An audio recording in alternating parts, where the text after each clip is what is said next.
everyone.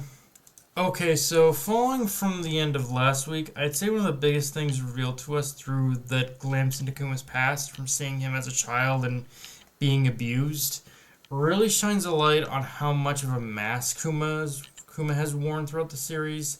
Like, his very stoic demeanor hides the pain of a past where, yes, he was abused, but by from what we can see the context of, his own fellow slaves, and even by the celestial dragons themselves. So, as shown through the first couple minutes, Kuma's scars run very deep, and in that moment, I genuinely felt for Bonnie running to help Kuma, but she couldn't because these are memories of the past, things that have already happened, and the only role she serves is as a spectator, nothing more. Which, yeah, just that small taste of Kuma's past was enough of a lesson, I think, to show if Bonnie really wants to learn more about her father, she needs the resolve to face it. And the thing that makes it even worse is this little bit of backstory.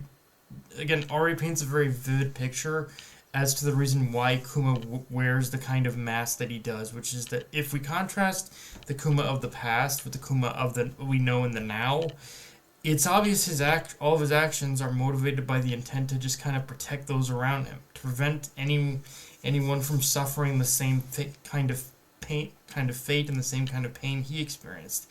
And no joke, even despite me saying this, I'm only scratching like the surface when talking about the kind of character Kuma will later reveal to be throughout the rest of this arc. But that's all I can say for now. Like, let's just say that this is one of those things that's giving us a little bit of spice on top of a little bit of spice on top of a very delectable meal that is Kuma's backstory. That's all I'm gonna say.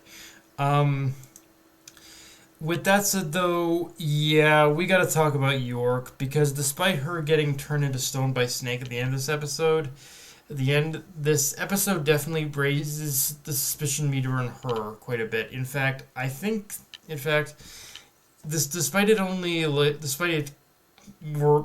the anime being a more faithful adaptation of the manga and barely adding anything new onto it, the anime still kind of makes it even more obvious something's going on with her, as there's a blink and you'll miss it moment where you can actually see a silhouette through the explosion that does kind of look like York.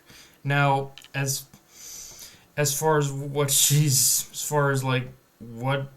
York's goal is, if it is York, then obviously the question remains of why she's doing all this. And all I will say is the answer is about to make landfall in Egghead, and leave it at that, because anything more is let's just say that the kind of depravity York hides behind that.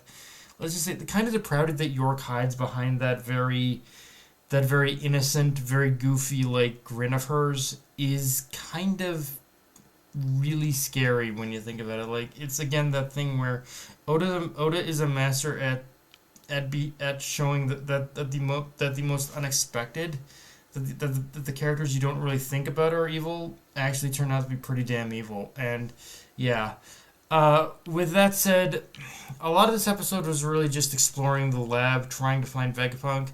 And while this section does still have a little bit of that slow progression to it, one thing I did like about it here that I never really thought about or appreciated when reading the manga is it served to remind us of all the advanced scientific and medical discoveries Vegapunk has made that could generally help save the change and to save the world.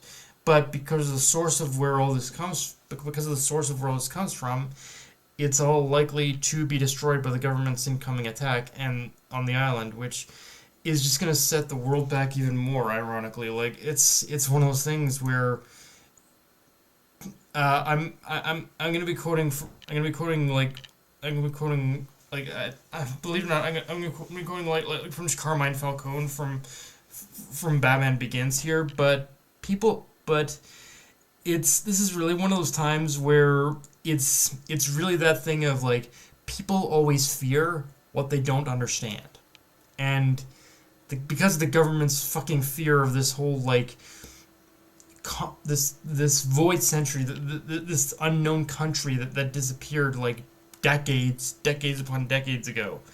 It's like they are so afraid of anything related to it that they are going to destroy progress. It's I'm not gonna lie. The more I look at it, the more it really kind of seems pathetic. If I'm being frank about it. Um, but okay. But having said all that, if I did have maybe one final like long-standing criticism with this episode, I'd say the moments of seeing Kuma climb up the red line are the only parts of this episode where it did generally feel like the episode kind of slowed down, and the parts of the episode that, despite Toei more faithfully adapting the manga, still feel like padding. Which, in that sense, it's more of a problem with the manga than the anime in that regard. So if that's my only main problem with the episode, then it's not a terrible problem to have, honestly. But yeah, guys, that's pretty much all I got for this review. If you enjoyed the video, like, comment, subscribe. Follow me on Twitter, Analyst Crunchyroll, push the notification bell, hit the subscribe button, and just share the video around, guys. Dark Knight signing off. Later, everyone.